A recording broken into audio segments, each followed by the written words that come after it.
নমস্কার বন্ধুরা, বিউটি রান্নাঘর 25-এ সবাইকে স্বাগত। আজ আমি বানাবো কাজু পমফ্রেট। ভিডিওটি না টেনে সম্পূর্ণ দেখতে থাকুন। রেসিপিটার জন্য এখানে আমি 4টে মাঝারি সাইজের পমফ্রেট নিয়েছি। এটা খুব ছোটও নয়, আবার খুব বড়ও নয়। দিয়ে দেবো কড়াইতে পরিমাণ মতো সরিষার তেল। তেল গরম হয়ে গিয়েছে। এবার আমি নুন হলুদ মেখে রেখেছিলাম মাছে, সেটা এখানে ভেজে নেব। আমি একসঙ্গে মাছগুলো ভাজবো না, দুটো দুটো করে ভাজবো।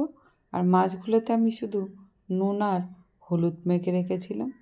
যতক্ষণ মাছটা ভাজা হচ্ছে ততক্ষণ রেসিপিটার জন্য একটা মশলা বানিয়ে নেব। তার জন্য এখানে আমি নিয়ে নিয়েছি টমেটো, পেঁয়াজ, জিরে, আদা, রসুন, কাঁচা লঙ্কা আর গোটে ধনে। এই সব উপকরণ আমি তেলে একটু হালকা করে ভেজে নেব। এটা খুব বেশি ভাজবো না, এটা হালকা করেই ভাজবো। এটা আমার ভাজা হয়ে গিয়েছে, আপনারা দেখতেই পেয়েছেন আমি ঠিক কতটা ভেজেছি। এবার এটা আমি নামিয়ে ঠান্ডা হতে দেব।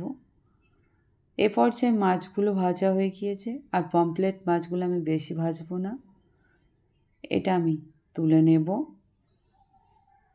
আমি এখানে আরও দুটো মাছ ভাজতে দেব। যতক্ষণ এই মাছগুলো ভাজা হচ্ছে তখন রেসিপিটার জন্য আমি মশলার পেস্ট বানিয়ে নেব। আমি যে উপকরণগুলো ভেজেছিলাম, টমেটো, রসুন, পেঁয়াজ, কাঁচা লঙ্কা, আদা, গোটা সর্ষে, গোটা ধনে, সেগুলো ঠান্ডা হয়ে গিয়েছে। আর সেগুলো আমি একটা মিক্সিতে নিয়ে নিয়েছি। আর এর সঙ্গে আমি অ্যাড করে দেব একটু সাদা সরিষা দিয়ে, এটা আমি পেস্ট বানিয়ে নেব। এটা আমার পেস্ট বানানো হয়ে গিয়েছে। এবার মাছগুলোও ভাজা হয়ে গেছে, আমি তুলে নিয়েছি। এবার আমি কড়াইতে দিয়ে দেবো আরও একটু সরিষার তেল। তেল গরম হয়ে গেছে। এখানে ফোড়নের জন্য নিয়ে নিয়েছি কাজু বাদাম, কালো সরিষা, পোস্ত, একটা কাঁচা লঙ্কা, একটা শুকনো লঙ্কা। এগুলো আমি ফোড়নের জন্য দিয়ে দিলাম। কাজুটাও আমি ফোড়নেইতে দিয়েছি, মুখে পড়লে বেশ ভালো খেতে লাগবে। এবার আমি যে পেস্টটা বানিয়েছিলাম মশলার, সেটা এখানে অ্যাড করে দেব। এটা দিয়ে খুব ভালো করে আমি কষিয়ে নেব। এবার যে মশলাটা আমি বানিয়েছিলাম সেটা ধুয়ে এখানে একটু আমি জল অ্যাড করে দেব। মশলাটা আমি ততক্ষণ কষবো যতক্ষণ না এটা থেকে তেল ছেড়ে দেয়।